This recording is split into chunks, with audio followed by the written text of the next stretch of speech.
Hello there. Today, you guys should still continue working on stuff for triples. And I'm seeing some good stuff already going on the discussion board, so keep it up. But what I want to do, apart from, again, giving you guys time to work today on your trifle stuff, is to go over Orwell's rules for academic writing, which will serve as a nice, helpful guideline just to help you once we get to the point when you're going to start having to write these academic essays. So to start with, then, these are not hard and fast rules that you need to follow. This is, again, meant just as a guideline, just to give you a general idea of some things to help you out when it comes to academic writing, and specifically the type of writing that your formal essays in this class are going to be. So, to start with, these are called Orwell's Rules for Academic Writing because they come from this guy, George Orwell. Orwell was an English author in the early 20th century, and Orwell wrote a lot. He wrote both fiction and nonfiction. Again, he wrote a number of novels like 1984 and Animal Farm. He also was a journalist who were writing nonfiction articles over the Spanish-American War when he was serving as a war correspondent for newspapers. He also wrote a number of political and philosophical essays, as well as just general journal entries detailing things like what he did that day or like what the park near his house looked like. He wrote a lot, and he wrote in a lot of different forms. And because of that, it kind of puts him in a unique situation. Well, not a unique situation, but it puts him in a good position to be able to help advise other writers and give them ideas of questions to ask to help them guide and develop their writing, and also just some general tips to elevate their formal writing. So for starters, Orwell has 6 questions writers should be asking themselves before and during their writing, and at the end, after. So these are questions that writers should be able to understand about their writing. First off, you should ask yourself, what am I trying to say? Before you start writing, you need to know what point you're trying to make. If you don't really know what point you're trying to make, your writing is probably going to be pretty unclear because you don't really know what it is that you're trying to say. Second question, what words will express it? So you know what point you want to say. How are you going to get that point across? How are you going to, and more specifically, how are you going to get that point across in a clear, specific way to make sure that your reader knows exactly what it is that you mean, while at the same time, you're not cheapening your language to the point where it undervalues your point. So you want your points to be clear, but you also don't want to dumb them down, if that makes sense. You need to find a way to clearly express what at times can be fairly complicated or complex ideas. Third question, what image or idiom will make it clearer? So as a way to help elevate writing or to clarify and just make it easier for your reader to understand what it is that you're talking about, you may want to consider using figurative language, or in other cases, specific examples, pieces of evidence to help better develop your point. What can I include to make it easier for the reader to understand what point I'm trying to get across? Now, again, this can be things like figurative language, but these can also be more specific examples like specific pieces of evidence. So, for example, in our essays, when we're talking about evidence, these would be specific parts from the text that you would use to back up your interpretation or what point you're saying. I'm sorry, what point you're trying to make about the text. Basically, I think the text means this because it says this. Something like that. Fourth question, is this image fresh enough to have an effect? So if you're using figurative language, is the figurative language a tired, overdone cliche to the point where your reader has almost certainly heard it before, and it's not going to really do anything to develop their understanding. It's not really going to help engage them. The whole point of figurative language in academic writing is to try and engage your readers and get them more interested in what it is that you're saying and more likely to continue reading.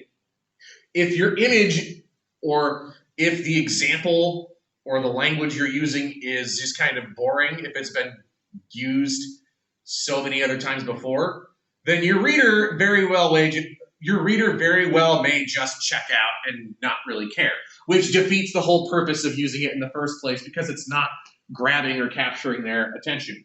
Okay. So that's a question to consider when you're using those figurative language and when you're incorporating examples. Is it good enough? Essentially, is it good enough to actually reinforce my point and engage my reader? Fifth question, could I put it more shortly? In essence, think of this as the simplifying question. Am I being as simplified as possible? In general, you don't want to overly burden your reader with too much language that's not really saying anything. You want to be as simple and to the point as possible. So this simplicity is significant and valuable because the simpler you are, the more likely it is that your reader is going to be able to understand what it is that you're trying to say. Now, with this especially, it's important to keep audience in mind. If you're, depending on the specific audience that you're writing for, your style or your barrier for what you consider to be simple is going to be pretty different. So for example, if you're writing something for your friend or like a text message or something, it should hopefully be a bit more informal, or it should hopefully follow a different format than something you would write as like an essay for this class, if that makes sense. So simplicity depends on the audience in question. If you're writing for an audience of, let's just say, experts, or an audience of people who are already going to be kind of familiar with what it is you're talking about, the barrier of simplicity is a bit higher than it is if you're writing for people who are totally unfamiliar with what it is that you're talking about. Okay? So when it comes to putting it more shortly or simplifying, don't overly pad your essays. If it's too long and if it's longer than it needs to be, your reader's going to check out and get bored. And then lastly, have I said anything that is avoidably ugly? So this last question, when it comes to this last one, this really comes in after you finished writing and when you're proofreading and revising and editing your essay or your writing. Basically, the mindset of, is this writing good or interesting, or is this writing where it may not necessarily matter how interesting the point or the point it's trying to get across, the story it's trying to tell, it's just written so poorly I can't even get through it. I think we've all read something that is what Orwell would call avoidably ugly, where we didn't even care what they were trying to get across, the writing was so bad. If the writing is of that low of a caliber, then you need to do some serious revision. Because at the end of the day, it doesn't really matter if your points are good if the writing is so poor that your reader doesn't even want to bother reading or getting through it. Okay? So, on to the specific rules. Orwell has 6 specific rules as well. So the first rule, never use a metaphor, simile, or other figure of speech you are used to seeing in print. Now, basically, a way to interpret this, you don't want to overuse your figurative language. When you overuse them, or when you're using something that is commonly said or used, it's not having the desired effect because it's not going to have that engagement that we want our figurative language to have on our readers. If they're used to seeing this or hearing this expression already, then it's not really that fresh, as Orwell would call it. It's not new enough or interesting or exciting enough to draw them deeper into the text. Okay, second rule, never use a long word where a short one will do. Again, you want to be as simple as possible for your audience so that way they will understand without cheapening your point. Okay? You don't want to dumb down your point so much by being overly simplistic that we really lose all semblance of what you're trying to make. But you don't want to be overly complicated either. So just as an example of this, one of my literature professors in college, she was basically talking about some of the notes that her doctoral advisor gave her on her dissertation, just common mistakes that people generally make, especially in college, that people generally will make in academic writing, that she also got critiqued heavily on, which was basically the equivalent of this, where you're using a bunch of smart-sounding big words that you may not necessarily know the meaning of or the exact meaning of, and that may not necessarily fit exactly with what you're trying to say, but you put them in there anyway because you're trying to make yourself sound smart. And she specifically mentioned there was a portion of her dissertation that her advisor called her out on for this and basically left her a note saying, you're not saying anything in this paragraph. You're just using a bunch of really big, impressive sounding words to make yourself sound smart. So again, you don't want to overly complicate your language to make yourself sound smart, because 9 times out of 10, all that does is make your writing clunky and hard to understand, which actually makes it harder for your reader to get the point you're trying to make. So simplify. Don't use overly complicated language, because you don't need to. It does not make you sound smart. It makes you look like you're trying to sound smart. All right, point number 3, if it is possible to cut a word out, always cut it out.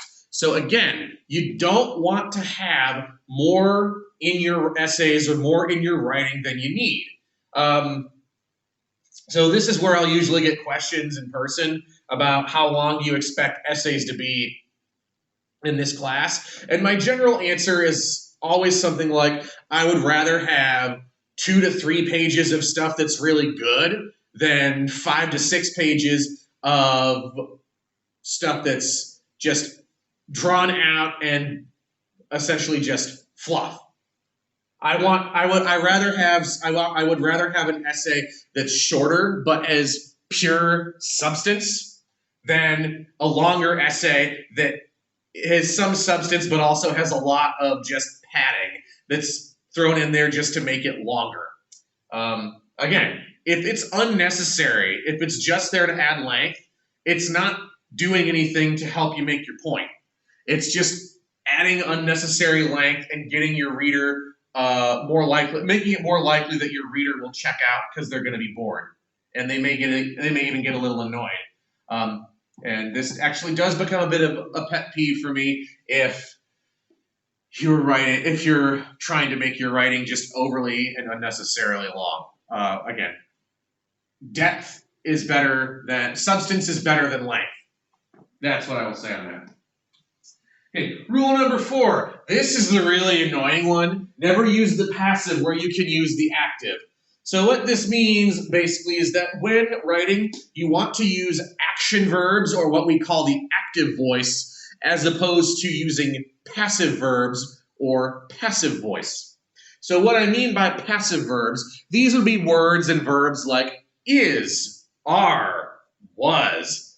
Those verbs are boring. They're boring to read. So it's much more interesting and engaging. Sorry,